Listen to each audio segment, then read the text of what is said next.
आज के हिंदी के क्लास में होने वाला है बहुत ही बड़ा धमाका।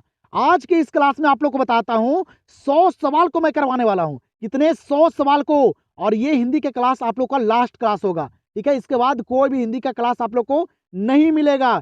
आज की इस क्लास में आप लोग को बताता हूँ बुक वाले 60 सवाल हैं और हिंदी व्याकरण के 40 सवाल हैं। ठीक है, यहाँ पे टोटल 100 सवाल मैं करवाने वाला हूँ और जिस तरह से एग्जाम में सवाल पूछे जाते हैं उसी लेवल के। और बुक वाले सवाल बाबू यहाँ पे कुछ ऐसे सवाल को शामिल किया हूँ जिसपे आप लोग ध्यान नहीं देते हैं, फोकस नहीं देते हैं और याद भी नहीं करते हैं। वो सारे सवाल यहाँ पे मैं शामिल किया हूँ। और एक बात और है, यहाँ पे लेखक और चैप्टर से एक भी सवाल नहीं है। लेखक और चैप्टर से एक भी सवाल नहीं है क्योंकि आप लोग को बताता हूँ लेखक और चैप्टर आप लोग को याद होगा। ठीक है, इसीलिए सवाल को नहीं शामिल किया हूँ। जो सवाल आप लोग को याद नहीं है वो सवाल को मैं यहाँ पे शामिल किया हूँ। तो ये क्लास आप लोग के लिए काफी इंपॉर्टेंट होने वाला है। बोर्ड एग्जाम के लिए बाबू काफी ज्यादा लाभदायक है। आप लोग को फाइनल बोर्ड एग्जाम में आप लोग को यहाँ से सवाल देखने के लिए मिलेगा। और यहाँ पे व्याकरण वाले जो सवाल हैं ये सारे इंपॉर्टेंट सवाल है। यहाँ पे अगर आप लोग व्याकरण वाले सवाल को कर लेते हैं एग्जाम में सारे आप लोग व्याकरण के सवाल को करके आइएगा क्योंकि कुछ ऐसे सवाल को शामिल किया हूँ जो सवाल एग्जाम में पूछे जाते हैं। हर एक सवाल है, उपसर्ग है, प्रत्यय है, संज्ञा है, समास है और आप लोग का जो भी परिवाची शब्द है, उल्टा शब्द है बाबू, मुहावरा है, सारा इस क्लास में शामिल है। तो ये क्लास आप लोग के लिए, ये क्लास को आप लोग एकदम पूरे अंत तक देख कर जाइएगा। आप लोग के पास अगर वक्त होगा, टाइम होगा तभी इस क्लास को कीजिएगा। आप लोग वक्त नहीं है बाबू तो नहीं कीजिए। ठीक है, ये लास्ट क्लास है बाबू, टेस्ट के माध्यम से आप लोग को मैं करवा रहा हूँ। तो आप लोग पेन और पेपर लेकर बैठिए और ये सारे सवाल को करके चले जाइए। ठीक है, और देखिए यहाँ पे मैं कितने सवाल को सही कर पाता हूँ। यहाँ पे मैं कितने सवाल को सही कर पाता हूँ, इसी के अनुसार बाबू आप लोग भी एग्जाम में वहां भी करके आइएगा। तो ये क्लास को आप लोग बाबू मिस मत कीजिएगा, अंत तक सारे सवाल को करके जाइएगा। ये बोर्ड एग्जाम के लिए काफी इंपॉर्टेंट क्लास होने वाला है। चलिएगा तो देखिएगा यहाँ पे पहला नंबर सवाल आप लोग को बताता हूँ। पहले मैं आप लोग को बुक वाले 60 सवाल करवा देता हूँ, उसके बाद आप लोग को व्याकरण के 40 सवाल करवा दूंगा। ठीक है, टोटल 100 सवाल आज की इस क्लास में करवाने वाला हूँ। तो अंत तक ये सारे सवाल को करके जाइएगा। आज यहाँ पे पता चलेगा कि आप लोग का तैयारी कितना बेहतर है, एग्जाम में आप लोग कितना स्कोर करके रहिएगा, यहाँ पे पता चलेगा। तो आप लोग इस क्लास को पूरे अंत तक देखिए, अगर वक्त होगा तभी देखिएगा। ठीक है, तो चलिए यहाँ पे पहला नंबर सवाल क्या करा है, लेफ्टिनेंट साहब सूबेदार को कितने आदमी खंडक में छोड़कर जाने को कहता है। एक इस क्लास में ना बाबू सारा इंपॉर्टेंट सवाल है, हाई लेवल के सवाल, लो लेवल का सवाल, हर एक सवाल यहाँ पे शामिल किया हूँ। तो अंत तक सारे सवाल को कीजिएगा और हर एक चैप्टर का सवाल यहाँ पे शामिल है। तो अंत तक देखिए इस क्लास को और सारे सवाल को खुद से करने का कोशिश कीजिए। ठीक है, बताइएगा लेफ्टिनेंट साहब सूबेदार को कितने आदमी खंडक में छोड़कर जाने को कहता है। आप लोग को पता होगा, पढ़े होंगे उसने कहानी को था। तो कितने आदमी को, तो 10 आदमी को। कितने बाबू, 10 आदमी को खंडक में छोड़ के जाने के लिए कहता है। कौन कहता है, तो वह लेफ्टिनेंट साहब। तो यहाँ पे आंसर हो जाएगा ऑप्शन नंबर बी। चलिएगा तो यहाँ पे देखिएगा दूसरा नंबर सवाल क्या करे आप लोग को। सवाल यहाँ पे करे बालकृष्ण भट्ट ने कौन सा मासिक पत्रिका निकाला था। बालकृष्ण भट्ट ने कौन सा मासिक पत्रिका निकाला था, पढ़ोगे आप लोग। आप लोग को हर एक चैप्टर का यहाँ पे सवाल है। तो अंत तक देखिए, सारे सवाल को खुद से करते चलिए। बताइएगा बालकृष्ण भट्ट ने कौन सा मासिक पत्रिका निकाला था, एग्जाम में भी पूछे गए हैं। तो वह हिंदी प्रदीप, कौन से, हिंदी प्रदीप निकाले थे। आंसर हो जाएगा ऑप्शन नंबर सी। 3 नंबर सवाल को देखिएगा, काफी इंपॉर्टेंट सवाल है और ये हिंदी का लास्ट क्लास है बाबू। इस क्लास को आप लोग करके जाइए एग्जाम में और धमाका मचा दीजिए। यहाँ पे मैं आप लोग को देखने के लिए ये क्लास दिया हूँ कि आप लोग अपने आप को देखिए कि यहाँ पे आप लोग कितने सवाल को सही कर पाते हैं। इसी के अकॉर्डिंग आप लोग एग्जाम में भी करके आइएगा क्योंकि यहाँ पे सारा सवाल इंपॉर्टेंट है और व्याकरण और बुक के सारा मिक्स सवाल यहाँ पे है। तो अंत तक देखिए, सारे सवाल को खुद से कीजिए। खुद से करने से क्या फायदा होगा, ये आप लोग को ये भी पता चल जाएगा यहाँ पे ना कि आप लोग का तैयारी कितना बेहतर है, एग्जाम में क्या कर पाइएगा क्योंकि एग्जाम जो है काफी नजदीक आ चुका है। तो मेहनत कीजिए, रात दिन एक कर दीजिए बाबू बचे हुए टाइम में। बताइएगा यहाँ पे क्या करा, तीसरा नंबर सवाल, रोज कहानी घंटे की किस खड़कन के साथ समाप्त होती है। सारा सवाल इस क्लास में इंपॉर्टेंट है, सिर्फ आप लोग अंत तक बने रहिए और सारे सवाल को करके जाइए। बताइएगा रोज कहानी घंटे की किस खड़कन के साथ समाप्त होती है। पढ़े होंगे आप लोग कहानी को, नहीं पढ़े हैं तो जो सवाल याद नहीं है उसको रट जाइए, यही मौका है आप लोग के पास। पढ़ते काहे नहीं एक साथ, पढ़िए अच्छे तरीके से, तब तो बोर्ड एग्जाम में अच्छे मार्क्स आएंगे। ठीक है, तो बताइए जल्दी से, रोज कहानी घंटे की किस खड़कन के साथ समाप्त होती है। पता होगा आप लोग को, पढ़े होंगे तो 11, कितने, 11 घंटे के, 11 बजे बाबू। ठीक है, कितने बजे, 11 बजे। आंसर हो जाएगा ऑप्शन नंबर डी। यहाँ पे देखिएगा अगले सवाल को क्या करें। यहाँ पे अगला सवाल, इनमें से प्रेम के पीर के कवि हैं। ये सवाल एग्जाम में काफी बार पूछे गए हैं और आप लोग को याद भी होगा। बताइएगा, आप लोग को महामैराथन क्लास करवाया था ना मैं, उसमें आप लोग को सारा सवाल करवाया था, हर एक चैप्टर का सवाल करवाया था। ठीक है, तो आप लोग को पता होगा अगर महामैराथन क्लास को किए होंगे तब। ठीक है। यहाँ पे मैं रिवीजन करवा रहा हूँ और आप लोग को एक बार देखना चाहता हूँ टेस्ट के माध्यम से कि आप लोग कितने सवाल को सही कर पाते हैं, क्योंकि इस तरह से सवाल एग्जाम में पूछे जाते हैं। व्याकरण के और बुक के इतने 60 सवाल बुक के और व्याकरण के 40 सवाल, तो यहाँ पे सारा सवाल शामिल है। तो वही मैं देखना चाहता हूँ, तो करते चलिए सारे सवाल को। अगर एक बार महामैराथन क्लास को नहीं किए हैं तो एक बार जरूर आप लोग कीजिएगा और सारे सवाल को याद कर लीजिएगा। सवाल करे कि इनमें से प्रेम के पीर कवि कौन है, तो प्रेम के पीर कवि किन्हें कहा जाता है, आप लोग को याद भी होगा। तो वह कहा जाता है जायसी को, मलिक मोहम्मद जायसी को प्रेम के पीर कवि कहा जाता है। आंसर हो जाएगा ऑप्शन नंबर ए। यहाँ पे ध्यान दीजिएगा अगले सवाल पे, क्या करें यहाँ पे अगला सवाल, सूरदास के गुरु का नाम क्या था। सूरदास के जो गुरु थे उनका नाम क्या था, पता होगा आप लोग को। और इसी तरह के सवाल एग्जाम में भी पूछे जाते हैं, याद रखिएगा। करते चलिए सारे सवाल को, मैं लास्ट में स्कोर भी पूछूंगा। तो सूरदास के गुरु का नाम क्या था, तो वह नाम था वल्लभ भाई चार्य। क्या नाम था, वल्लभ भाई चार्य। आंसर हो जाएगा ऑप्शन नंबर सी। 6 नंबर सवाल पे ध्यान दीजिएगा, काफी इंपॉर्टेंट सवाल है। क्या करें यहाँ पे 6 नंबर सवाल, अंग्रेज ठेकेदारों ने किस चीज की खेती का विस्तार किया। अंग्रेजी ठेकेदारों ने बाबू किस चीज की खेती का विस्तार किए थे, पढ़े होंगे आप लोग, ये भी बुक का ही सवाल है, तो बताइए जल्दी से। तो अंग्रेज ठेकेदारों ने किस चीज की खेती के लिए विस्तार किया था, याद रखेगा नील की खेती। किसकी खेती, नील की खेती के लिए। आंसर हो जाएगा ऑप्शन नंबर बी। यहाँ पे देखिएगा अगले सवाल को, सारा सवाल यहाँ पे इंपॉर्टेंट है, अंत तक देखिए और बने रहिए। आप लोग के पास अगर वक्त होगा तभी इस क्लास को कीजिएगा, नहीं तो नहीं कीजिए आप लोग, ठीक है। बताइएगा यहाँ पे अगले सवाल का आंसर। सवाल यहाँ पे कह रहा है जयप्रकाश नारायण को किसका दलाल कहा गया है। जयप्रकाश नारायण को किसका दलाल कहा गया है, बताइएगा। तो जयप्रकाश नारायण को दलाल किसका कहा गया है, तो अमेरिका का, एग्जाम में भी काफी बार पूछे गए हैं, तो याद रखिएगा अमेरिका का दलाल कहा गया है जयप्रकाश नारायण को। आंसर हो जाएगा ऑप्शन नंबर डी। यहाँ पे ध्यान दीजिएगा अगले प्रश्न पे, क्या करें यहाँ पे अगला प्रश्न करें कि दूध डूबे अंगूठे के छापे किनके हैं। दूध डूबे अंगूठे के जो छापे हैं वह किनके हैं, हर चैप्टर का सवाल है यहाँ पे, तो बताइएगा जल्दी से। सारे सवाल को करते चलिए, आज यहाँ पे पता चल जाएगा कि एग्जाम में आप लोग क्या कर सकते हैं, क्योंकि एग्जाम काफी करीब आ गया है बाबू। एकदम फरवरी बोर्ड एग्जाम में अगर तहलका मचा देना है ना, तो इस क्लास को करके जाइए। यहाँ से क्या होगा फायदा आप लोग को यहाँ पे ना बाबू अपने आप पे गर्व हो जाएगा कि मैं यहाँ पे इतने सवाल को सही किया हूँ। तो एग्जाम क्या है, ठीक है, इसी तरह के सवाल एग्जाम में पूछे जाते हैं। तो यहाँ पे अपने आप को, हौसला को बुलंद कर लीजिए, एक बार अपने आप को देख लीजिए कि मेरा जो तैयारी है वह कितना बेहतर है। सवाल क्या करे कि दूध डूबे अंगूठे के छापे किनके हैं, तो ये किनके हैं, तो बूढ़े ग्वाल दादा के। किनके हैं, बूढ़े ग्वाल दादा के, याद रखिएगा इंपॉर्टेंट सवाल है। आंसर हो जाएगा ऑप्शन नंबर सी। 9 नंबर प्रश्न को देखिएगा, क्या करें यहाँ पे 9 नंबर प्रश्न कि उषा का जादू कब टूट जाता है। उषा का जादू जो है ये कब टूट जाता है, बताइएगा, इंपॉर्टेंट सवाल है। तो उषा का जादू कब टूट जाता है, सूर्योदय होने पर। कब टूटता है, सूर्योदय होने पर, याद रखिएगा। आंसर यहाँ पे हो जाएगा ऑप्शन नंबर ए।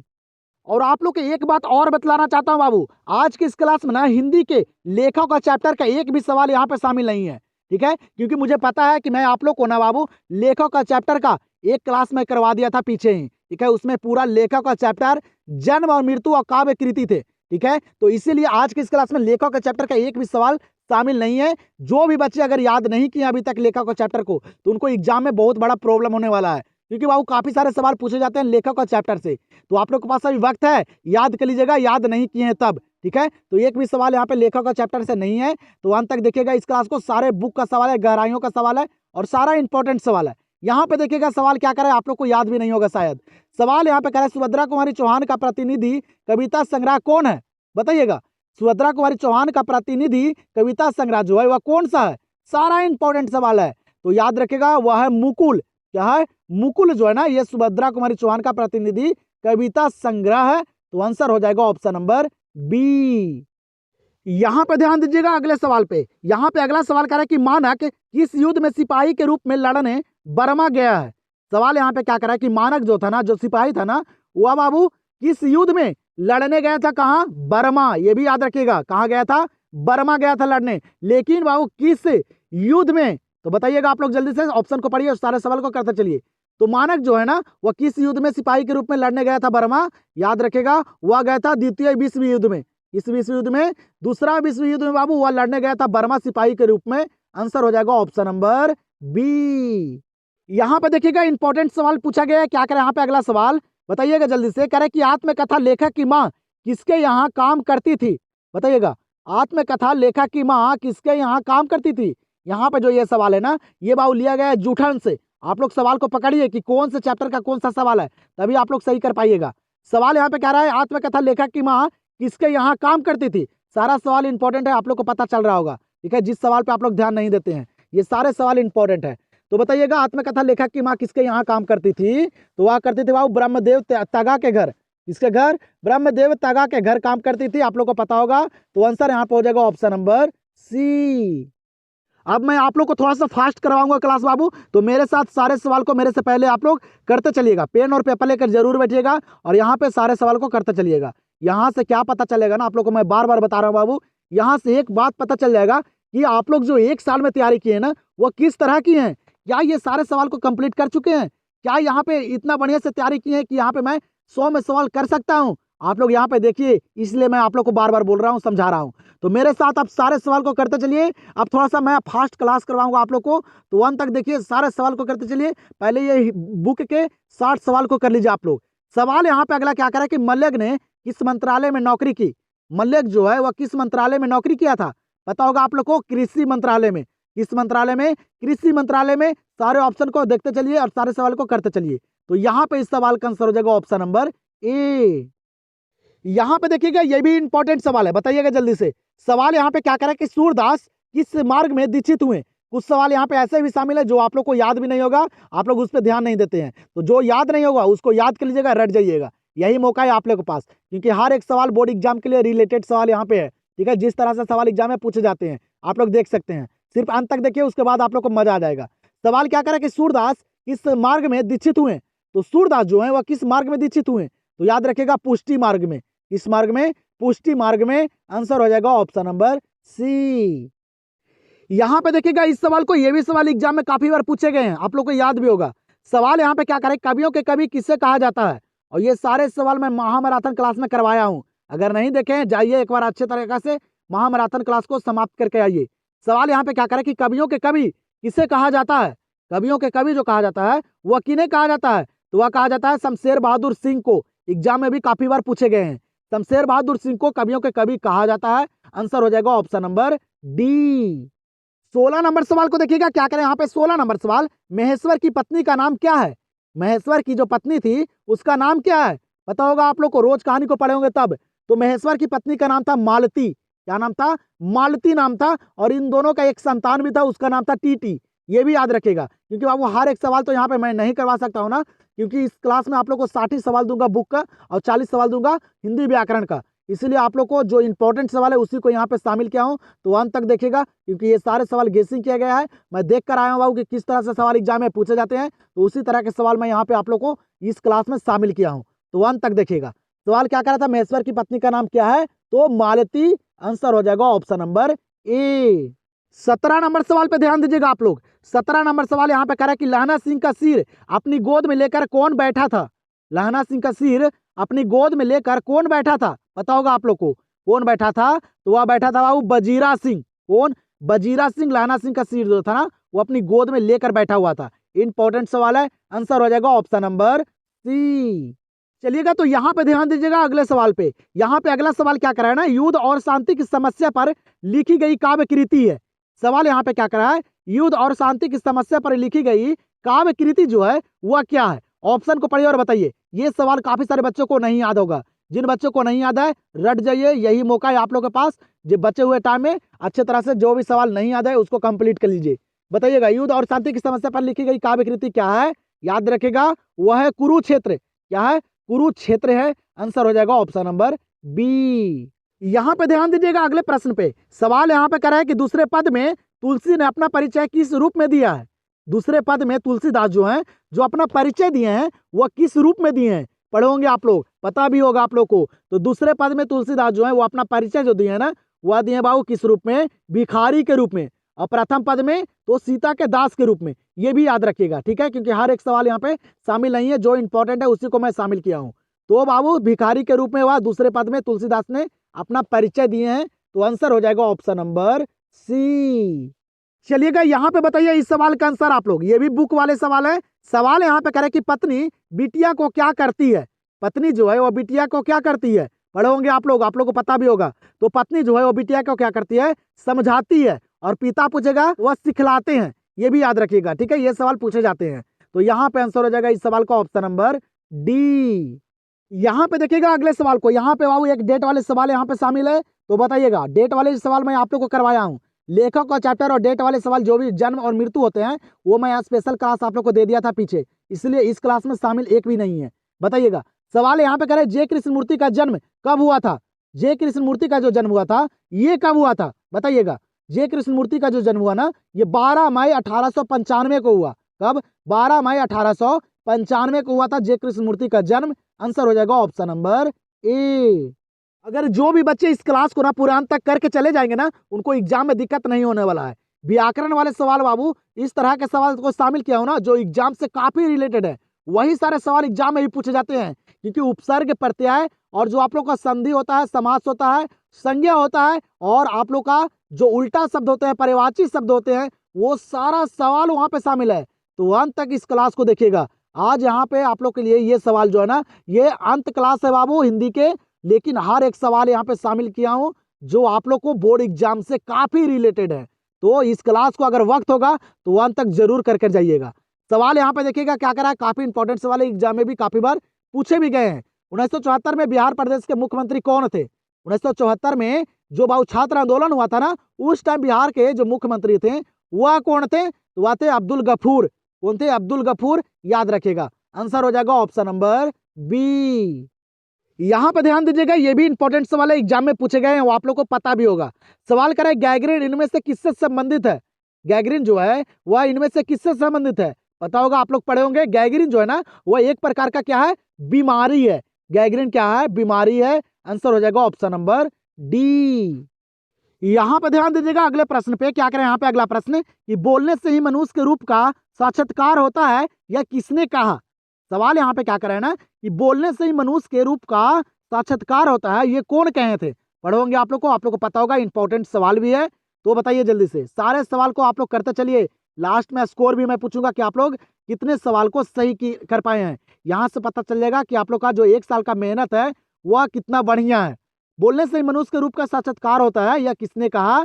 याद रखेगा बेन जॉनसन ने। वो कहे थे? बेन जॉनसन कहे थे। आंसर हो जाएगा ऑप्शन नंबर बी। यहाँ पे देखिएगा अगले सवाल को, ये भी सवाल एग्जाम में काफी बार पूछे गए हैं और पूछे भी जाते हैं। सवाल करे अर्धनारीश्वर कल्पित रूप है। सवाल यहाँ पे क्या करा है? अर्धनारीश्वर जो है ये किनके कल्पित रूप है? पढ़ोगे आप लोग, शिव और पार्वती का। इनके शिव और पार्वती का कल्पित रूप है अर्धनारीश्वर। आंसर हो जाएगा ऑप्शन नंबर ए। 26 नंबर सवाल को देखिएगा, यहाँ पे क्या करा? 26 नंबर सवाल, नाभादास किसके शिष्य थे? नाभादास जो है वह किनके शिष्य थे? पढ़ोगे आप लोग। तो नाभादास जो है ना वह स्वामी अग्रदास के शिष्य थे। इनके स्वामी अग्रदास के। आंसर हो जाएगा ऑप्शन नंबर सी। यहाँ पे ध्यान दीजिएगा अगले सवाल पे, काफी इंपॉर्टेंट सवाल है। सवाल यहाँ पे करें कि जायसी के काव्य का मुख्य रस क्या है? मलिक मोहम्मद जायसी के काव्य का जो मुख्य रस है वह क्या है? बताइएगा, इंपॉर्टेंट सवाल है। तो मलिक मोहम्मद जायसी का काव्य का जो मुख्य रस है ना वह है बाबू श्रृंगार रस। कौन से रस? श्रृंगार रस। ये मलिक मोहम्मद जायसी का मुख्य रस है। याद रखेगा, इंपॉर्टेंट सवाल है। तो यहाँ पे आंसर हो जाएगा ऑप्शन नंबर बी। चलिएगा यहाँ पे ध्यान दीजिएगा अगले सवाल पे, इंपॉर्टेंट सवाल है, आसान सा सवाल है और लेकिन बुक का सवाल है। बताइएगा आप लोग, सवाल यहाँ पे कह रहा है सुरेंद्र सिंह किसका पोता था? सुरेंद्र सिंह किसका पोता था? सारे सवाल को करते चलिए। बताइएगा सुरेंद्र सिंह किसका पोता था? तो ये सुखदेव सिंह त्यागी के पोता था। इनके सुखदेव सिंह त्यागी के। आंसर हो जाएगा ऑप्शन नंबर ए। चलिएगा तो यहाँ पे ध्यान दीजिएगा, इंपॉर्टेंट सवाल है। बताइएगा आप लोग जल्दी से, सारा सवाल यहाँ पे इंपॉर्टेंट है। बुक के हर गहराइयों का सवाल यहाँ पे मैं शामिल किया हूँ जो बोर्ड एग्जाम में पूछे जा सकते हैं। तो अंत तक इस सवाल को देखिए और सारे सवाल को करते चलिए खुद से। सवाल यहाँ पे कह रहा है ईसाई हसाई लड़कियों बिस्नी के घर आकर क्या मांगती है? पढ़े होंगे सिपाही की माँ कहानी को, तो आप लोग को पता होगा ईसाई लड़कियां जो है ना बाबू वह बिस्नी के घर आकर क्या मांगती है? बताइएगा, पढ़े होंगे आप लोग को तो पता होगा क्या मांगती है। तो चावल और दाल मांगती है। क्या मांगती है? चावल और दाल। याद रखेगा, आंसर हो जाएगा ऑप्शन नंबर बी। चलिएगा अगले सवाल को देखिएगा। यहाँ पे अगला सवाल यहाँ पे कह रहे हैं जयप्रकाश नारायण को भारत की जनता किस नाम से याद करती है? इंपॉर्टेंट सवाल है, एग्जाम में भी काफी बार पूछे गए हैं। तो बताइएगा जल्दी से, जयप्रकाश नारायण को भारत की जो जनता है वह किस नाम से याद करती है, किस नाम से पुकारती है? इंपॉर्टेंट सवाल है, बताइए जल्दी से आप लोग। तो भारत की जनता जो है ना वह जयप्रकाश नारायण को किस नाम से पुकारती है? तो लोकनायक के नाम से। किस नाम से? लोकनायक के नाम से। आंसर हो जाएगा ऑप्शन नंबर सी। यहाँ पे देखिएगा अगले सवाल को, इंपॉर्टेंट सवाल है लेकिन आसान सा सवाल है। सवाल यहाँ पे क्या करा है कि मनुष्य की बातचीत का उत्तम तरीका क्या है। सारे बच्चों को याद भी होगा, मनुष्य की बातचीत का उत्तम तरीका जो है वह क्या है। तो वह क्या है, अवक होकर अपने से बातचीत करना। क्या है बाबू, अवक होकर अपने से बातचीत करना। ये मनुष्य की बातचीत का सबसे उत्तम और सर्वोत्तम तरीका है। आंसर हो जाएगा ऑप्शन नंबर डी। यहाँ पे बताइएगा इस सवाल का आंसर आप लोग जल्दी से देखते हैं कितने बच्चों को याद है। इंपॉर्टेंट सवाल है, बुक का सवाल है, देखते हैं कितने बच्चे ये इस सवाल का आंसर दे पाते हैं। सवाल यहाँ पे करे कि कभी भूषण की उपाधि दी थी, कभी भूषण की जो उपाधि दिए थे वह कौन दिए थे, ये सवाल यहाँ पे करा है। पता होगा आप लोग को कौन दिए थे, बताइए जल्दी से। तो वह दिए थे बाबू चित्रकूट के सोलंकी राजा रुद्रशाह ने। कौन दिए थे, चित्रकूट के सोलंकी राजा रुद्रशाह ने कवि का जो भूषण की उपाधि दिए थे। तो दम याद रखेगा, इंपॉर्टेंट सवाल है, जो सवाल याद नहीं है ना उसको दम रट जाइए। तो यहाँ पे इस सवाल का आंसर क्या हो जाएगा, ऑप्शन नंबर ए। चलिएगा फिर यहाँ पे देखिएगा अगले सवाल को। सवाल यहाँ पे कह रहा है कि गांव में किसकी धुनें सुनाई नहीं पड़ती है। हर एक चैप्टर का सारा इंपॉर्टेंट सवाल को शामिल किया हूं, अंत तक देखिए, सारे सवाल को कीजिए और बोर्ड एग्जाम में जाइए और तहलका मचा दीजिए बाबूदम। अच्छे मार्क्स लाना है तो पढ़ना पड़ेगा, अपने आप को भी देखना पड़ेगा। तो अच्छे तरह से मैं यहाँ पे आप लोग को जितना भी सवाल करवाता हूँ ना, वह सारे गेसिंग किए गए सवाल, बोर्ड एग्जाम से रिलेटेड सवाल जिस तरह से पूछे जाते हैं सारा सवाल को शामिल करता हूँ। तो मेरे क्लास को बाबू पूरे अंत तक देखिएगा जब भी अटेम्प्ट करते हैं तब। सवाल यहाँ पे कह रहा है गाँव में किसकी धुनें सुनाई नहीं पड़ती है। तो याद रखिएगा वह बाबू लोकगीत की, इसकी लोकगीत की धुनें अब गाँव में सुनाई नहीं पड़ती है। तो आंसर यहाँ पे हो जाएगा ऑप्शन नंबर सी।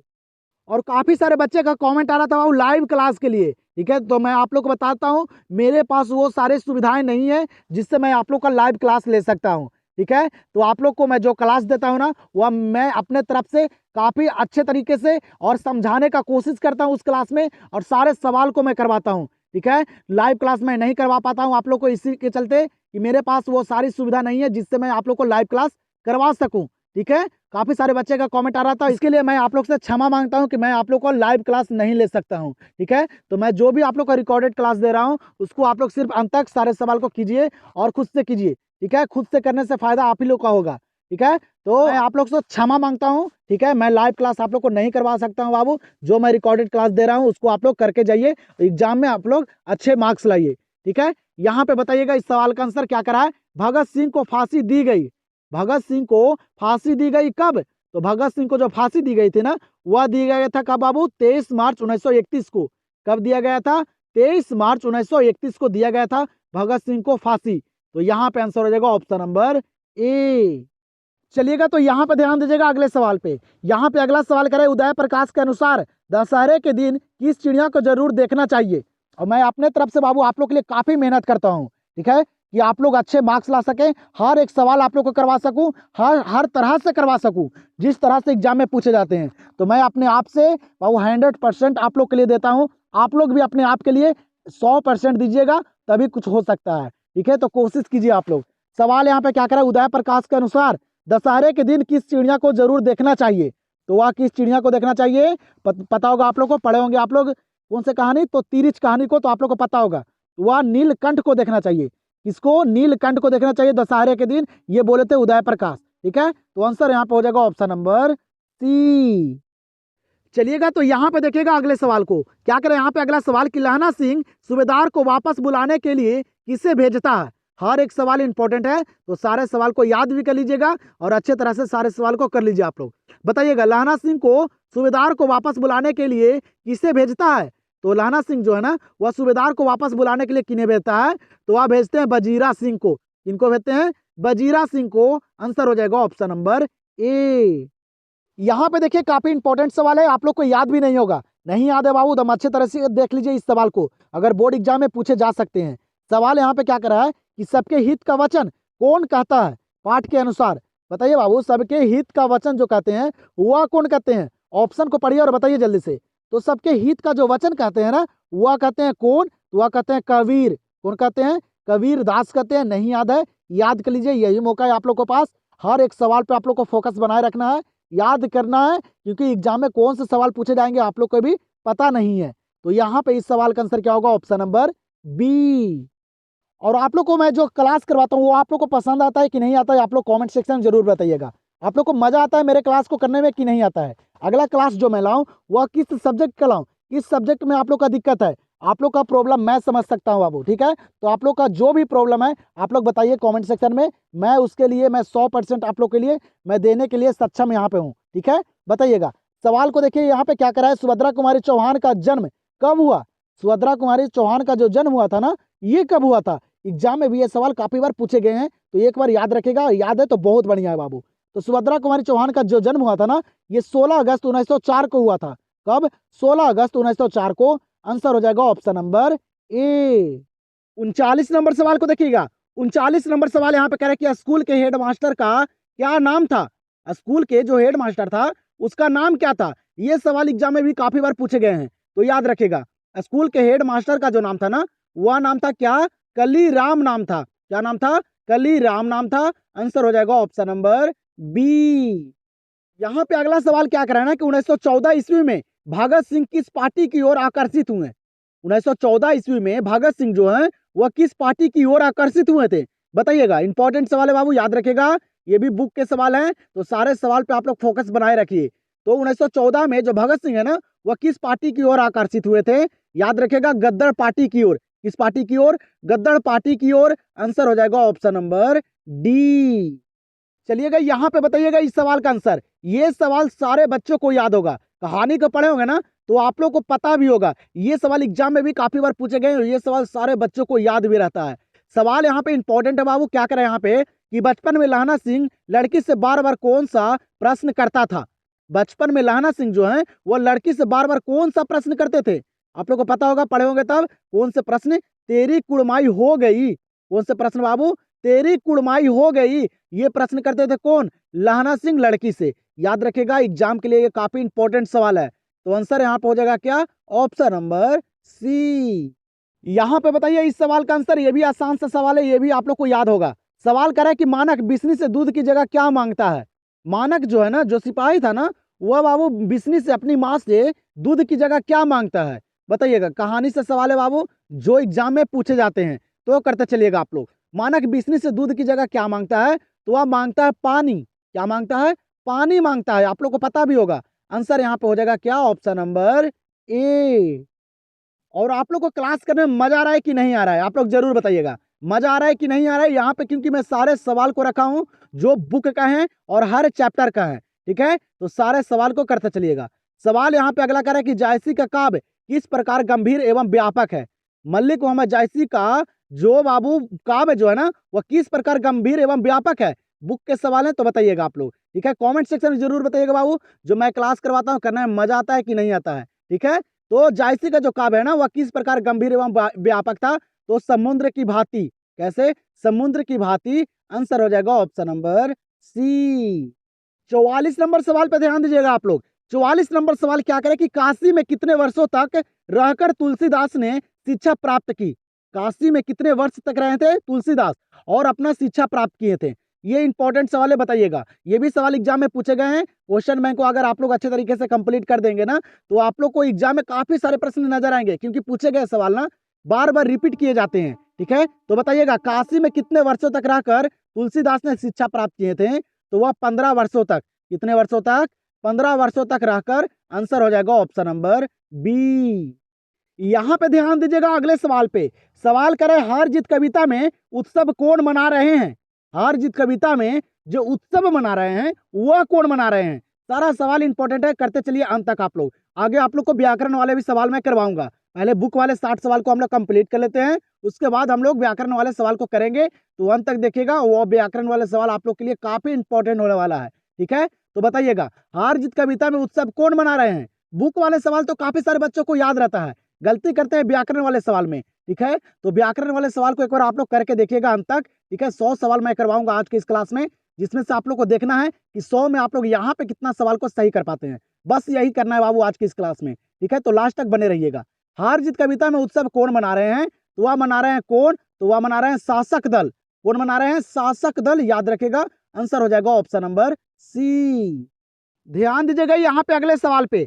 सवाल यहाँ पे करे जयप्रकाश जी को किसका भाषण सुनकर अमेरिका जाने की प्रेरणा मिली। सवाल यहाँ पे क्या कर रहा है, जो जयप्रकाश नारायण जी थे उनको बाबू किनका भाषण सुनकर अमेरिका जाने की प्रेरणा मिली। बताइएगा, इंपॉर्टेंट सवाल है, बुक वाले सवाल हैं, तो करते चलिए आप लोग। ठीक है, जो सवाल याद नहीं है उसको यहाँ पे याद कर लीजिए बाबू, यही मौका है आप लोग के पास, क्योंकि एग्जाम जो है काफी नजदीक आ चुका है। और हिंदी एक ऐसा विषय है ना जिसमें काफी सारे बच्चे अच्छे स्कोर करते हैं। ठीक है, तो आप लोग हिंदी में दम बाबू फाड़ के रख दीजिए। तो बताइएगा, जयप्रकाश जी को किसका भाषण सुनकर अमेरिका जाने की प्रेरणा मिली थी? याद रखेगा, स्वामी सत्यदेव की। इनकी स्वामी सत्यदेव की। आंसर हो जाएगा ऑप्शन नंबर बी। यहाँ पे देखिएगा, इस सवाल को, ये सवाल काफी सारे बच्चों को याद भी नहीं होगा। नहीं याद है बाबू, यहाँ पे ध्यान दे दीजिए अच्छे तरीके से, जो प्रश्न याद नहीं है उसको कंप्लीट कर लीजिए। सवाल यहाँ पे कह रहा है कि लेखक को किसने बताया कि तिरिच में काले नाग से 100 गुना ज्यादा जहर होता है? सवाल यहाँ पे क्या कर रहा है ना कि लेखक को बाबू कौन बताए थे कि तिरिच में काले नाग से 100 गुना ज्यादा जहर होता है? ये कौन कहे थे? अगर अच्छे तरीके से कहानी को पढ़े होंगे तो दिक्कत नहीं होने वाला है। तो बताइएगा जल्दी से, तो तिरिच में काले नाग से 100 गुना ज्यादा जो जहर होता है, ये कौन बताया था? तो वह बताया था थानू। कौन बताया था? थानू। याद रखिएगा, आंसर हो जाएगा ऑप्शन नंबर ए। यहाँ पे बताइएगा इस सवाल का आंसर क्या करें। यहाँ पे अगला सवाल कि सूरदास की कृति है। सवाल यहाँ पे क्या करा है कि सूरदास की जो कृति है वह कौन सी कृति है? यहाँ पे तो आप लोग पढ़े होंगे और एग्जाम में भी ये सवाल पूछे गए हैं। तो सूरदास की कृति यहाँ पे जो है ना वह है साहित्य लहरी। कौन सी? साहित्य लहरी जो है ये सूरदास की कृति है। याद रखेगा, एग्जाम में भी ये सवाल पूछे गए हैं। तो आंसर हो जाएगा ऑप्शन नंबर सी। चलिएगा, यहाँ पे देखिएगा अगले सवाल को, ये भी सवाल काफी सारे बच्चों को याद नहीं होगा। ठीक है, बताइएगा, शिवराज भूषण में कितने अलंकारों का निरूपण हुआ है? शिवराज भूषण में कितने अलंकारों का निरूपण हुआ है? ये भी बुक वाले सवाल है, आप लोग को पता भी होगा। ठीक है, मैं बाबू हर एक सवाल को करवाता हूँ। जो भी बच्चे मेरे क्लास को अगर अच्छे तरीके से करते होंगे ना, उनको एग्जाम में दिक्कत नहीं होगा। ठीक है, कहीं से भी सवाल पूछ दे, मैं अपने तरफ से ना 100% बाबू आप लोग के लिए हर एक सवाल को करवाता हूँ जो एग्जाम से काफी रिलेटेड हो, जो पे आप लोग फोकस नहीं करते हैं। कोई भी सवाल पूछ दे, अगर मेरे क्लास को अगर आप लोग अच्छे तरीके से शुरुआत से अगर आप लोग करते आए होंगे ना, तो आप लोग को एग्जाम में दिक्कत नहीं होगा। ठीक है, तो बताइएगा यहाँ पे इस सवाल का आंसर आप लोग कह रहे कि शिवराज भूषण में कितने अलंकारों का निरूपण हुआ है। और आप लोग का मैं लाइव क्लास नहीं लेता बाबू, क्योंकि मेरे पास वो सारे सुविधा नहीं है जिससे मैं आप लोग का लाइव क्लास ले सकूं। ठीक है, तो उसके लिए मैं आप लोग से माफी मांगता हूं। जो मेरे से बन रहा है वो मैं आप लोग के लिए कर रहा हूं। ठीक है, तो आप लोग भी बाबू अपने लिए ना जी जान लगा दीजिए, रात दिन एक कर दीजिए, जिससे आप लोग का रिजल्ट काफी शानदार है। तो बताइएगा, शिवराज भूषण में कितने अलंकारों का निरूपण हुआ है? याद रखेगा 105। कितने? 105। आंसर हो जाएगा ऑप्शन नंबर डी। यहाँ पे सवाल क्या कर रहा है, कह रहा है कि मल्लक की माँ का नाम क्या था? मल्लक की माँ का नाम क्या था? इस तरह के भी सवाल एग्जाम में पूछे जाते हैं। तो मल्लक की माँ का नाम था प्रभावती देवी। क्या नाम था? प्रभावती नाम था। आंसर हो जाएगा ऑप्शन नंबर ए। 51 नंबर सवाल को देखिएगा, ये भी इंपॉर्टेंट सवाल है। सवाल यहाँ पे क्या कर रहा है कि माथुर भितिहरवा पहुंचने पर कौन मिले? माथुर जी को भितिहरवा पहुंचने पर बाबू कौन मिले थे? पढ़े होंगे आप लोग, कौन मिले थे? नहीं याद है? याद रखिएगा, पुंडलिक जी। कौन मिले थे? पुंडलिक जी मिले थे माथुर जी को भितिहरवा पहुंचने पर। तो आंसर यहाँ पे हो जाएगा इस सवाल का ऑप्शन नंबर सी। यहाँ पे देखिएगा, यहाँ पे क्या करा है सवाल कि जायसी किस तरह के कवि है? मलिक मोहम्मद जायसी जो है वह किस तरह के कवि हैं? ये भी एग्जाम में पूछे गए हैं, वो आप लोग को याद भी होगा। ये जो कवि है ना, ये सूफी कवि है। कैसे कवि है? सूफी कवि। और वह सूरदास और तुलसीदास, ये जो कवि है ना, ये भक्ति काल के कवि हैं। ये भी याद रखेगा, एग्जाम में पूछे जाते हैं। तो यहाँ पे इस सवाल का आंसर हो जाएगा ऑप्शन नंबर बी। यहाँ पे ध्यान दीजिएगा अगले प्रश्न पे, ये भी सवाल इंपॉर्टेंट है, बुक के सवाल हैं। सवाल यहाँ पे कह रहा है, लेखक को सपने में क्या करने की आदत थी? लेखक को सपने में क्या करने की आदत थी? तिरिच कहानी को पढ़े होंगे तो आप लोग को पता होगा। बताइएगा। तो आप लोग बाबू बहुत आसान से सवाल कर लिए हैं। ठीक है, आप लोग को इस क्लास में मैं हर एक चैप्टर का सवाल शामिल किया हूँ। और बाबू जो इंपॉर्टेंट सवाल है जिस पे आप लोग ध्यान भी नहीं देते हैं, कुछ सवाल आप लोग के यहाँ पे अच्छे तरीके से याद भी नहीं होंगे। ठीक है, तो नहीं याद है कोई दिक्कत नहीं बाबू, अभी मौका है, याद कर लीजिए। बताइएगा, लेखक को सपने में क्या करने की आदत थी? तो बोलने और चीखने की। किसकी? बोलने और चीखने की आदत थी। तो यहाँ पे आंसर क्या हो जाएगा? Option number D. चलिएगा, देखिएगा यहाँ पे अगले सवाल को, ये भी इंपॉर्टेंट सवाल है। बातचीत चैप्टर को आप लोग पढ़े होंगे तो आप लोग को पता भी होगा। सवाल यहाँ पे क्या करा है कि रॉबिन क्रूसो ने 16 वर्ष के उपरांत किसके मुख से एक बात सुनी?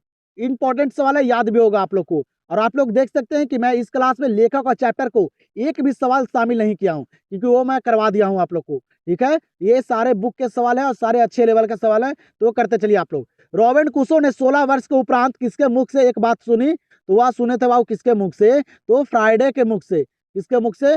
फ्राइडे के मुख से, आंसर हो जाएगा ऑप्शन नंबर ए। यहाँ पे ध्यान दीजिएगा अगले सवाल पे। सवाल करे कि भूषण के प्रथम दंड में कौन सा रस है? भूषण के प्रथम दंड में कौन सा रस है? पता होगा आप लोग को, वह है वीर रस।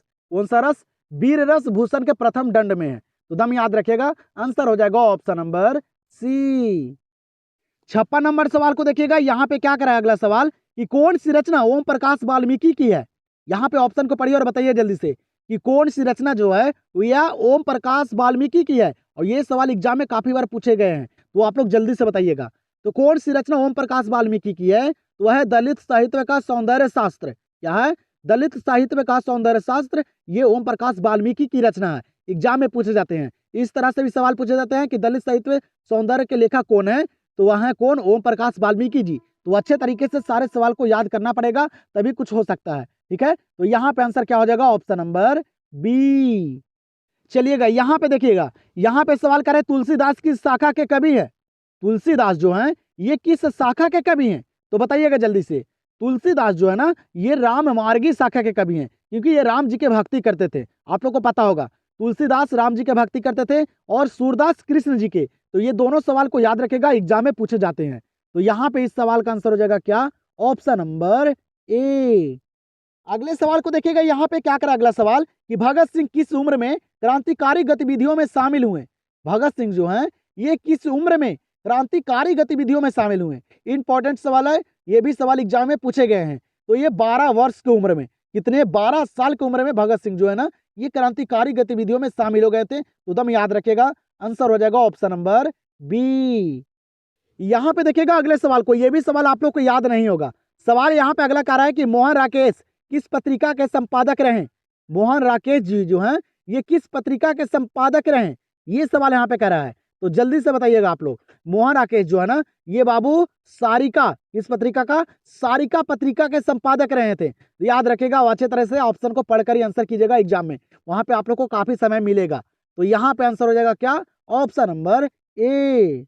यहाँ पे देखिएगा 60 नंबर सवाल को, और ये हम लोग का बुक का बाबू लास्ट सवाल है।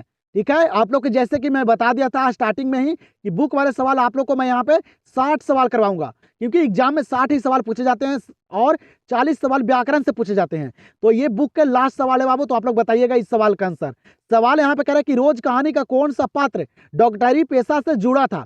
आप लोग को पता होगा, कहानी को पढ़े होंगे, तो रोज कहानी को पढ़े होंगे तो आप लोग को पता होगा कि वो कौन उसमें जो कहानी में था ना वह डॉक्टरी पेशा से जुड़ा हुआ था। आप लोग को पता होगा। तो एक सवाल मैं दे देता हूं आप लोग के लिए जो बुक वाले हैं। ठीक है, तो ये 60 नंबर सवाल का आंसर आप लोग कमेंट सेक्शन में दीजिए। मैं देखना चाहता हूं कि एक सवाल का आंसर आप लोग मेरे लिए कमेंट सेक्शन में दे सकते हैं कि नहीं। ये आसान सा सवाल है, लेकिन एग्जाम में पूछे जाते हैं। आप लोग कहानी को पढ़े होंगे तो आप लोग को याद होगा। तो एक सवाल का आंसर आप लोग जल्दी से कमेंट सेक्शन में दीजिए, और देखते हैं कितने बच्चे जो हैं वह सही आंसर देते हैं। मैं सारे बच्चे का कमेंट का रिप्लाई भी करता हूँ बाबू, तो आप लोग अपना स्कोर और इस प्रश्न का आंसर कमेंट सेक्शन में जरूर दीजिएगा। तो चलिए अब हम लोग करते हैं व्याकरण वाले सवाल को। ठीक है, 40 व्याकरण वाले सवाल हम लोग के बचे हुए हैं, तो उसको करते हैं कंप्लीट। तो चलिए अब हम लोग करते हैं व्याकरण के सवाल को, और इस सवाल का आंसर आप लोग कमेंट सेक्शन में दे दीजिए। चलिएगा, तो यहाँ पे देखिएगा 61 नंबर सवाल। अब हम लोग करेंगे व्याकरण वाले सवाल को। तो आप लोग जो है मेरे साथ सारे सवाल को अंत तक करते चलिएगा, क्योंकि आप लोग को बताता हूँ, आप लोग जो है ना वह बुक वाले सारे सवाल तो कर ही लेते हैं, व्याकरण वाले में दिक्कत होता है काफी सारे बच्चे को। तो यहाँ पे अगर आप लोग को ना व्याकरण में अगर अच्छे तैयारी है ना, तो एक बार यहाँ पे भी आजमा कर देख लीजिए, और ये सारे सवाल को करके देखिए। यहाँ पे हर एक सवाल यहाँ पे शामिल है बाबू, जिस तरह से एग्जाम में व्याकरण के सवाल पूछे जाते हैं। तो अंत तक यहाँ पे देखिए और सारे सवाल को करके जाइए। और मैं बता देता हूँ, इस क्लास में मैं बनाने के लिए नहीं बताऊंगा कि किस तरह से कौन से सवाल का हल करना है, क्योंकि आप लोग को बताता हूँ मैं महामैराथन क्लास में व्याकरण के मैं करवा दिया था। आप लोग नहीं देखे हैं, वहां से जाइए और बनाने के लिए सीख जाइए कि किस तरह से व्याकरण के सवाल को हल करना रहता है। यहाँ पे मैं डायरेक्टली आंसर कराता चलूंगा, और आप लोग भी मेरे साथ करते चलिए। ठीक है, देखिए यहाँ पे कि कितने व्याकरण वाले सवाल को सही कर पाते हैं। तो यहाँ पे देखिए 61 नंबर सवाल आप लोग को दिया गया है। सवाल यहाँ पे कह रहा है कि परलोक शब्द में उपसर्ग क्या है। मेरे से पहले सारे सवाल को करते चलिए, और ये सारे व्याकरण वाले सवाल इंपॉर्टेंट है, एग्जाम में देखने के लिए मिलेगा। ठीक है, बताइएगा परलोक शब्द में उपसर्ग क्या है। उपसर्ग आप लोग को बनाने आता होगा। ठीक है, तो परलोक में उपसर्ग क्या हो जाएगा?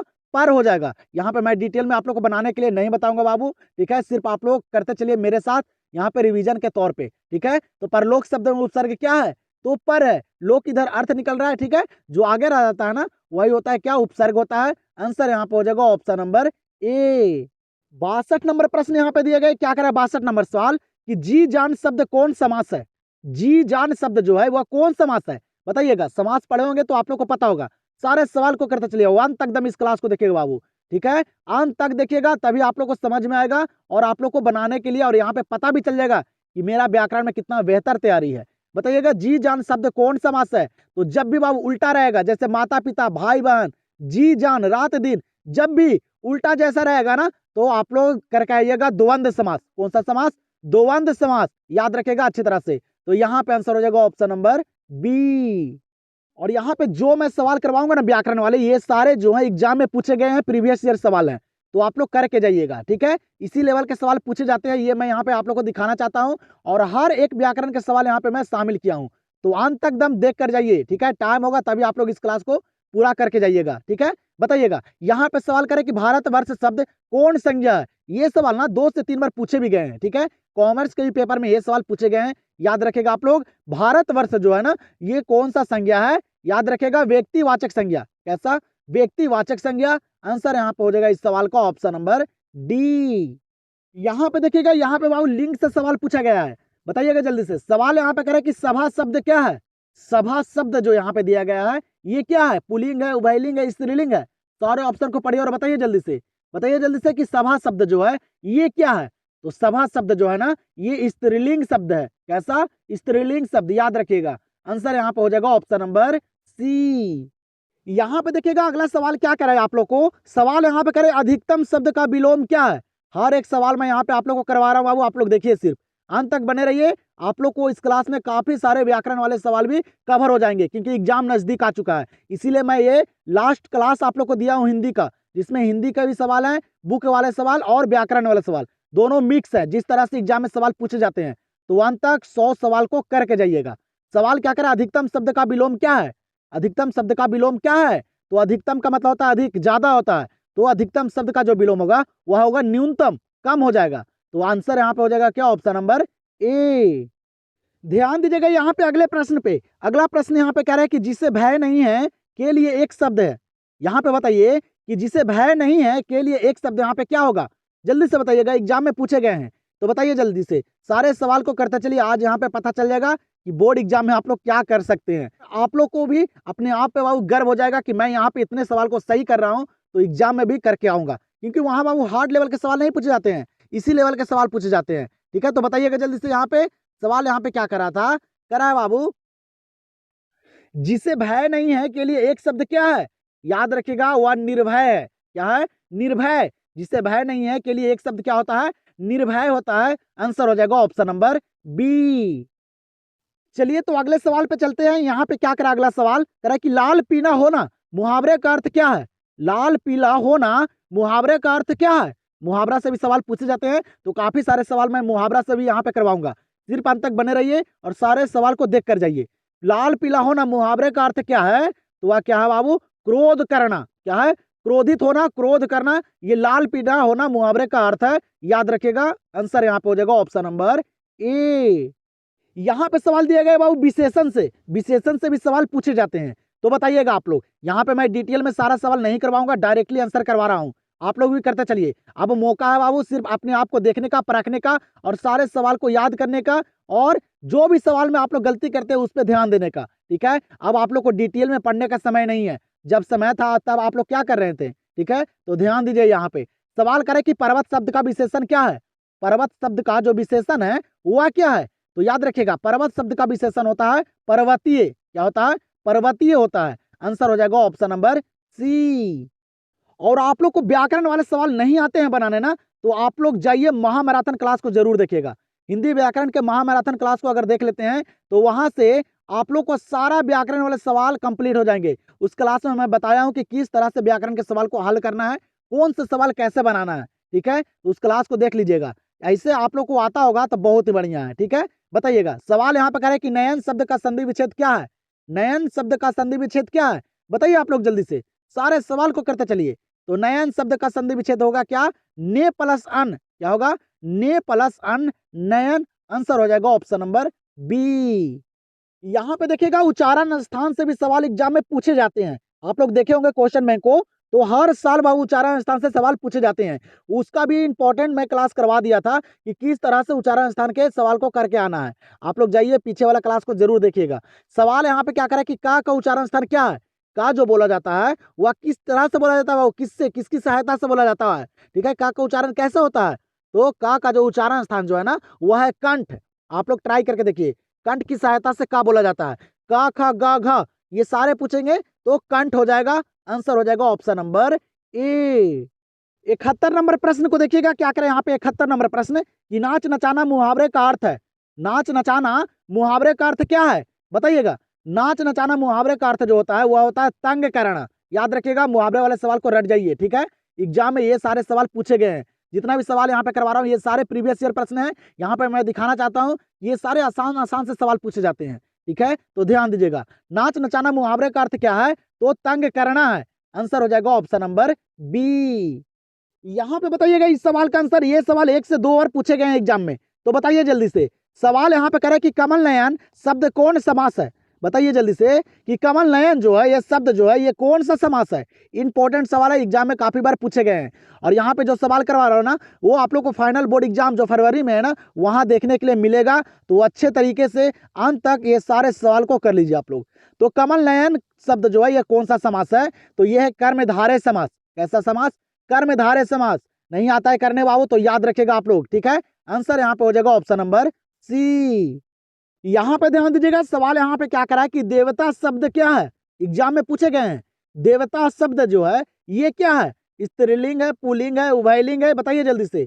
तो देवता शब्द क्या है, तो आप लोग को पता होगा देवता शब्द जो है ना ये पुल्लिंग शब्द है। कैसा, पुल्लिंग शब्द। और स्त्रीलिंग शब्द क्या होता है देवता का, तो देवी होता है। ये आप लोग को पता होगा। तो यहाँ पे इस सवाल का आंसर क्या हो जाएगा, ऑप्शन नंबर ए। यहाँ पे ध्यान दीजिएगा अगले सवाल पे, क्या करें यहाँ पे अगला सवाल कि सभा शब्द कौन संज्ञा है। सभा शब्द जो है ये कौन संज्ञा है, तो सभा का मतलब होता है बाबू जहां एक जगह सारे लोग इकट्ठा हुए। ठीक है, जहां पे सभा हो, ठीक है, उसको बोला जाता है सभा। तो सभा जहां पे झुंड होता है, भीड़ होता है। तो सभा शब्द कौन संज्ञा है, तो ये हो जाएगा समूहवाचक संज्ञा। कैसा, समूहवाचक संज्ञा। जहां पे सभा होता है वहां पे समूह रहता है। तो यहाँ पे आंसर हो जाएगा ऑप्शन नंबर बी। यहाँ पे बताइएगा इस सवाल का आंसर आप लोग। सवाल यहाँ पे करें कि हाथ का मैल होना मुहावरे का अर्थ क्या है। बताइएगा, हाथ का मैल होना मुहावरे का अर्थ जो है वह क्या है। इंपॉर्टेंट सवाल है, बताइएगा। हाथ का मैल होना मुहावरे का अर्थ जो है ना वह है तुच्छ होना। क्या है, तुच्छ होना। याद रखिएगा, आंसर हो जाएगा ऑप्शन नंबर डी। और मैं उन बच्चों को बतलाने वाला हूं जिन बच्चे का तैयारी 1% भी नहीं है। ठीक है, जो बच्चे अच्छे तरीके से तैयारी नहीं किए हैं वो बाबू सवाल को रट जाइए। ठीक है, दम रट जाइए। आप लोग को हु बहु सवाल एग्जाम में देखने के लिए मिलेगा, क्योंकि सारे सवाल प्रीवियस ईयर है और पूछे गए सवाल एग्जाम में रिपीट किए जाते हैं। तो दम रट जाइए आप लोग। ठीक है, और जिनका तैयारी उनका तो बहुत ही बेहतर है। सिर्फ अपने आप को देखिए, अभी वक्त है, रिवीजन कीजिए, अपने आप को देखिए कि मैं यहाँ पे कितने सवाल को सही कर पाता हूँ। उसी अनुसार आप लोग एग्जाम में भी करके आइएगा। सवाल यहाँ पे देखिए अगला क्या करा है। लड़ाका शब्द में प्रत्यय क्या है, प्रत्यय से भी सवाल पूछे जाते हैं, आप लोग को पता भी होगा। लड़ाका शब्द में प्रत्यय क्या है, जो बाबू लास्ट में जिसका उच्चारण हो ना वही होता है प्रत्यय। ठीक है, आप लोग को अच्छे तरीके से मैं बताया था पिछले वाले क्लास में, महामैराथन में, देख लीजिएगा आप लोग। लड़ाका शब्द में प्रत्यय क्या है, तो वह है आका। क्या है, आका, लड़ाका। लास्ट में उच्चारण को देखिएगा, लड़ाका, आका आ रहा है। आंसर हो जाएगा ऑप्शन नंबर ए। क्लास करने में कैसा लग रहा है बाबू, आप लोग कमेंट सेक्शन में जरूर बताइए। मजा आ रहा है कि नहीं आ रहा है। यहाँ पे सारे सवाल आसान है कि नहीं, लेकिन पूछे गए सारे सवाल हैं। सवाल यहाँ पे अगला देखिएगा क्या करा है। सफल शब्द का विलोम शब्द क्या है। सफल शब्द का विलोम क्या होगा, पता होगा आप लोग को। सफल का उल्टा जो होता है ना वह होता है क्या, विफल होता है। सफल शब्द का उल्टा विलोम शब्द क्या होता है, विफल होता है। आंसर यहाँ पे होगा ऑप्शन नंबर सी। चीज होता है वह क्या होता है, तो अनल के मतलब होता है बाबू क्या, आग होता है। आग का परिवाची शब्द है अनल, याद रखिएगा। यहाँ पे आंसर हो जाएगा ऑप्शन नंबर ए। चलिएगा, तो यहाँ पे बताइएगा, यहाँ पे संधि से सवाल पूछा गया है। बताइएगा जल्दी से। सवाल यहाँ पे करे कि रमेश शब्द का संधि विच्छेद क्या है। हर एक सवाल यहाँ पे मैं करवा रहा हूँ व्याकरण वाले। ठीक है, तो देख लीजिए अच्छे तरह से। रमेश शब्द का संधि विच्छेद क्या है बताइएगा। तो रमेश शब्द का संधि विच्छेद क्या होता है, तो वह होता है रमा प्लस इस। क्या होता है, रमा प्लस इस। रमेश का ये संधि विच्छेद है, तो दम याद रखेगा। आंसर हो जाएगा ऑप्शन नंबर सी। यहाँ पे बताइएगा अगले सवाल का आंसर। सवाल यहाँ पे क्या करा कि कवि शब्द कौन संज्ञा है। कवि शब्द जो यहाँ पे दिया गया है ये कौन सा संज्ञा है, पता होगा आप लोग को, जिसमें बाबू खास व्यक्ति का बोध हो। ठीक है, तो वह कौन सा संज्ञा होगा? तो वह व्यक्तिवाचक संज्ञा होगा। कौन सा संज्ञा? व्यक्तिवाचक संज्ञा। कवि शब्द जो है ना, ये व्यक्तिवाचक संज्ञा है, रट जाइएगा, याद कर लीजिएगा। आंसर यहाँ पे हो जाएगा ऑप्शन नंबर ए। यहाँ पे देखिएगा काफी इंपॉर्टेंट सवाल है, एग्जाम में भी पूछे गए हैं, ये काफी सारे बच्चों को नहीं याद भी होगा, तो याद कर लीजिएगा अच्छे तरह से। सवाल यहाँ पे क्या करा है कि हिंदी में उष्ण व्यंजनों की संख्या कितनी है? ये एग्जाम में 2 बार पूछे गए हैं, दम ध्यान दीजिएगा, याद भी कर लीजिएगा, एग्जाम में आप लोग को देखने के लिए मिल सकता है। हिंदी में उष्ण व्यंजनों की संख्या कितनी है? याद रखिएगा 4। कितने? 4।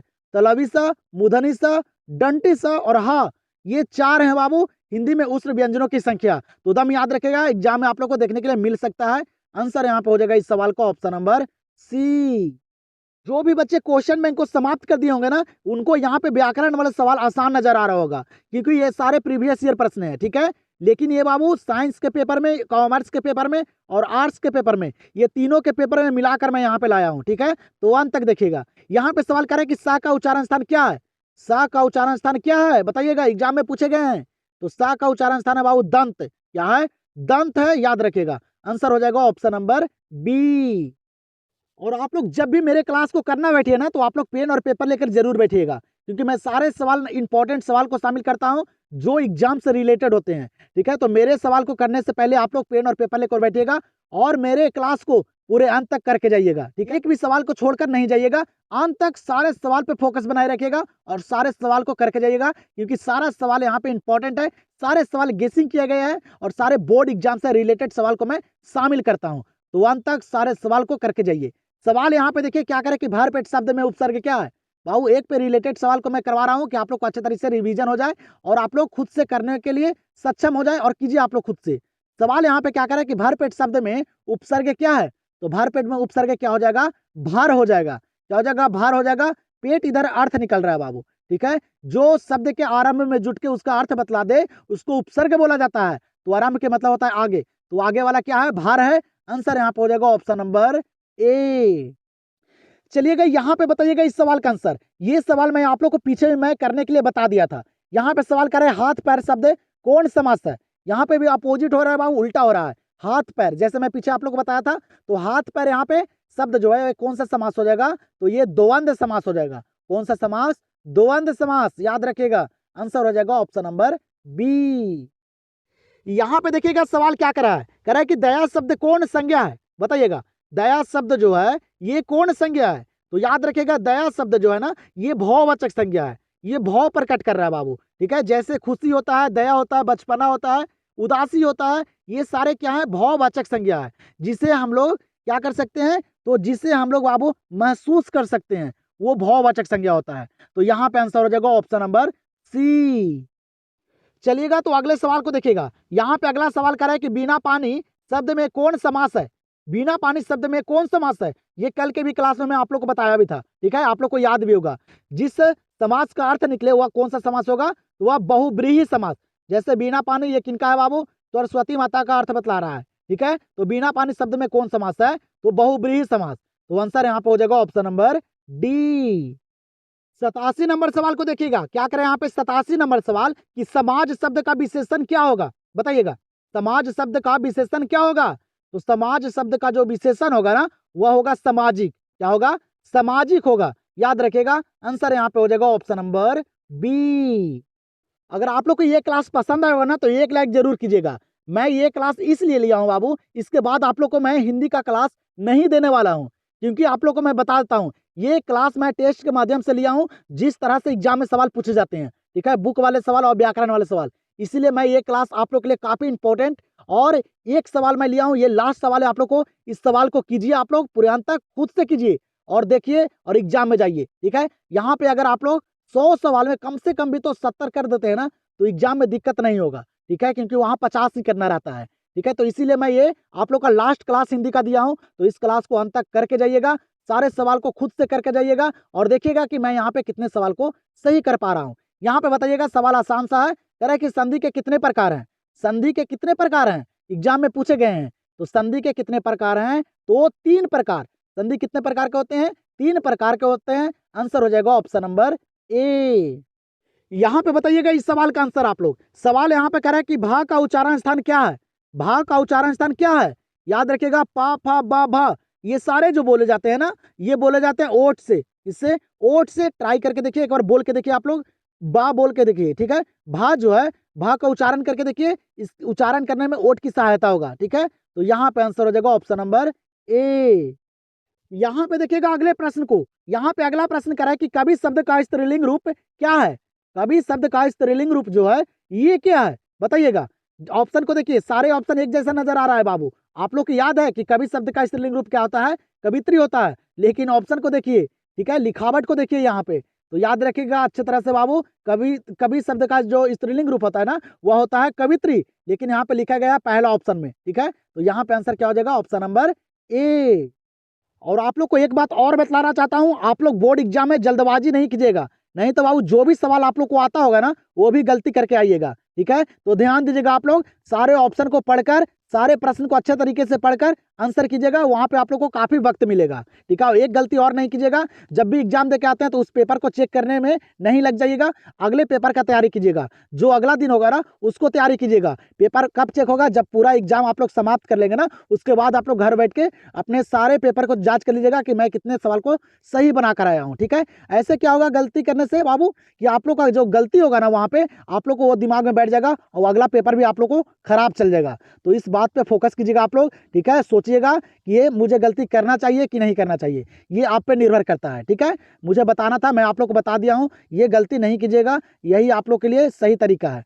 बताइए, यहाँ पे सवाल कर रहा है कि तांबा शब्द कौन संज्ञा है। तांबा शब्द जो है ये कौन संज्ञा है, तो ये है द्रव्यवाचक संज्ञा, जिससे मापा या तौला जाए वह कौन संज्ञा होगा, तो द्रव्यवाचक संज्ञा। तो तांबा जो है यहाँ पे ये हो जाएगा द्रव्यवाचक संज्ञा। आंसर हो जाएगा ऑप्शन नंबर बी।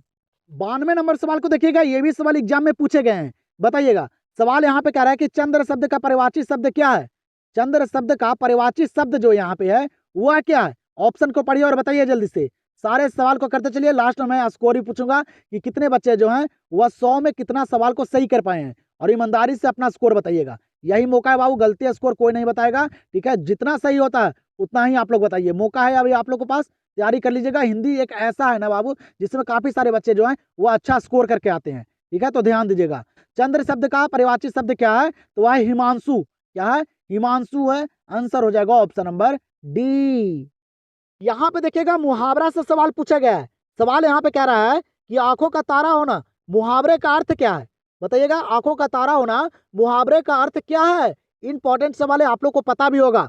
आंखों का तारा होना मुहावरे का अर्थ जो होता है वह होता है प्रिय होना। क्या होता है, प्रिय होना, ये आप लोग को याद होगा। आंसर यहाँ पे हो जाएगा ऑप्शन नंबर ए। यहाँ पे ध्यान दीजिएगा बाबू, इंपॉर्टेंट सवाल है, ये सवाल को भी याद रखिएगा एग्जाम में, क्योंकि पूछे गए हैं। सवाल करें यहाँ पे कि लिंग शब्द किस भाषा का शब्द है। लिंग शब्द जो है ये किस भाषा का शब्द है, तो याद रखेगा ये संस्कृत भाषा का शब्द है। कैसा, संस्कृत भाषा का, याद रखेगा। आंसर यहाँ पे हो जाएगा ऑप्शन नंबर सी। यहाँ पे देखिएगा 95 नंबर सवाल को, सवाल यहाँ पे कह रहा है अज्ञान शब्द में उपसर्ग क्या है। सवाल क्या कर रहा है, अज्ञान शब्द में जो उपसर्ग है वह क्या है। इंपॉर्टेंट सवाल है, उपसर्ग से सवाल बाबू एग्जाम में ना 2 से 3 पूछे जाते हैं हर साल। मैं देखना चाहता हूं कितने बच्चों को उपसर्ग का सवाल करने आता है। तो ये सवाल आप लोग के लिए, एक सवाल आप लोग के लिए बाबू व्याकरण के भी, तो आप लोग 95 नंबर सवाल का आंसर आप लोग कमेंट में दीजिए। मैं सारे बच्चे का कमेंट भी चेक करता हूँ, रिप्लाई भी करता हूँ। तो आप लोग बाबू अपना इस सवाल का आंसर ना कमेंट सेक्शन में दीजिए। मैं देखता हूँ कितने बच्चे जो हैं इस सवाल का आंसर सही दे पाते हैं, क्योंकि बाबू उपसर्ग से सवाल एग्जाम में पूछे जाते हैं। तो जल्दी से इस सवाल का आंसर आप लोग कमेंट में बता दीजिए। हम लोग देखते हैं अब अगले सवाल को। अगला सवाल है यहाँ पे 96 नंबर सवाल, कह रहा है कि अगम शब्द का विलोम क्या होगा। अगम शब्द का विलोम क्या होगा, बताइएगा। ऑप्शन दिया गया है तो बताइए जल्दी से, अगम शब्द का विलोम क्या होगा। तो अगम शब्द का जो उल्टा शब्द होगा ना वह होगा सुगम। क्या होगा, सुगम, याद रखिएगा। आंसर यहाँ पे हो जाएगा ऑप्शन नंबर डी। यहाँ पे देखिएगा इस सवाल को और बताइएगा जल्दी से। सवाल यहाँ पे कह रहा है कि मंडली शब्द में कौन संज्ञा है। मंडली शब्द में कौन संज्ञा है। मंडली आप लोग को पता होगा, मंडली जो बोला जाता है जहाँ पे भीड़ भाड़ होता है, ठीक है, जहाँ पे भीड़ भाड़ होता है, समूह होता है। तो मंडली शब्द जो है ये होता है बाबू समूहवाचक संज्ञा। क्या होता है, समूहवाचक संज्ञा। आंसर हो जाएगा ऑप्शन नंबर सी। यहाँ पे देखिएगा इस सवाल को, यहाँ पे सवाल करा है ना कि दिल छोटा करना मुहावरे का अर्थ क्या है। दिल छोटा करना मुहावरे का अर्थ क्या है। मुहावरा दम रट जाइएगा बाबू, पूछे गए सवाल पूछे जाते हैं, और ये सारे मुहावरे वाले सवाल जो थे ये सारे इंपॉर्टेंट थे। तो सारे सवाल को याद कीजिएगा, बताइएगा। यहाँ पे इस सवाल का आंसर आप लोग बताइए, सारे सवाल को करते चलिए। सवाल यहाँ पे कह रहा है दिल छोटा करना, मुहावरे का अर्थ क्या है? तो वह क्या होता है? हतोत्साहित होना। क्या होता है? हतोत्साहित होना। याद रखिएगा, याद नहीं है तो आंसर हो जाएगा यहाँ पे ऑप्शन नंबर सी। यहाँ पे देखिएगा अगले सवाल को, यहाँ पे अगला सवाल कर रहा है कि चा का उच्चारण स्थान क्या है। सवाल यहाँ पे क्या कर रहा है कि चा का उच्चारण स्थान क्या है। इंपॉर्टेंट सवाल है, बताइएगा। तो चा जो बोला जाता है ना, ये तालु से बोला जाता है। इससे तालु से, तालु की सहायता से बाबू चा छा जा झा ये सारे बोले जाते हैं। तो ध्यान दीजिएगा, आंसर हो जाएगा ऑप्शन नंबर ए। तो यहाँ पे देखिए 100 नंबर सवाल को, यहाँ पे हम लोग बाबू बुक वाले 60 सवाल और व्याकरण के 40 सवाल को कर चुके हैं। ठीक है, यहाँ पे मैं टोटल आप लोग को 100 सवाल करवा दिया हूँ। मैं यहाँ पे आप देखना चाहता हूँ कि 100 सवाल में आप लोग कितने सवाल को सही कर पाए, क्योंकि सारा सवाल इंपॉर्टेंट थे, सारे गेसिंग किए गए सवाल थे, बोर्ड एग्जाम में पूछे गए सवाल थे और एग्जाम में आने वाले सवाल थे। तो मैं यहाँ पे देखना चाहता हूँ कि 100 सवाल में आप लोग यहाँ पे कितना सही किए हैं। यहाँ पे अगर 100 सवाल में काफी सवाल को सही किए होंगे तो एग्जाम में भी आप लोग सारे सवाल को करके आइएगा, 50 में 50 सही कर दीजिएगा वहां पे बाबू, क्योंकि यहाँ पे जो सवाल थे ना, ये सारे अच्छे लेवल के सवाल, एग्जाम में जिस तरह से सवाल पूछे जाते हैं सारे उसी लेवल के सवाल थे। तो आप लोग अपना स्कोर कमेंट सेक्शन में जरूर बताइएगा। यहाँ पे देखिएगा ये सवाल लास्ट सवाल है हम लोग का 100 नंबर। क्या करा है कि प्रशंसा शब्द का विलोम क्या है? प्रशंसा शब्द का विलोम क्या है? प्रशंसा के मतलब होता है बाबू खुशी, ठीक है, खुश, उत्साह। तो प्रशंसा शब्द का उल्टा जो होगा वह होगा निंदा। निंदा का मतलब होता है उदास। ठीक है, प्रशंसा शब्द का विलोम क्या होगा? निंदा होगा। तो यहाँ पे इस सवाल का आंसर हो जाएगा ऑप्शन नंबर ए। तो आप लोग अपना स्कोर जल्दी से बता दीजिए। और मैं इस क्लास इसलिए लिया था कि आप लोग बाबू हिंदी में कितना बेहतर तैयारी है, यहाँ पे कितने सवाल को सही कर पाते हैं। तो आप लोग अपना स्कोर कमेंट में बताइए, मैं आप लोग का रिप्लाई भी करूंगा। ठीक है, तो हम लोग मिलते हैं अब अगले क्लास में। चैनल से नहीं जुड़े हैं, चैनल को सब्सक्राइब कीजिए। वीडियो पसंद आएगा तो वीडियो को लाइक करना नहीं भूलिएगा। और अगला क्लास जो है वह किस सब्जेक्ट का है आप लोग ही कमेंट सेक्शन में बताइए। तो आप लोग को क्लास कैसा लगा कमेंट सेक्शन में बताइए। तो हम लोग मिलते हैं अब अगले क्लास में। और बाबू मेहनत से पीछे नहीं हटिएगा, जो भी वक्त बचा हुआ है रात दिन एक कर दीजिए, फिर उसके बाद जितना ऐश मौज जितना बाबू आप लोग को जो भी करना होगा करते रहिएगा। पहले आप लोग बोर्ड एग्जाम को क्लियर कर लीजिए। ठीक है।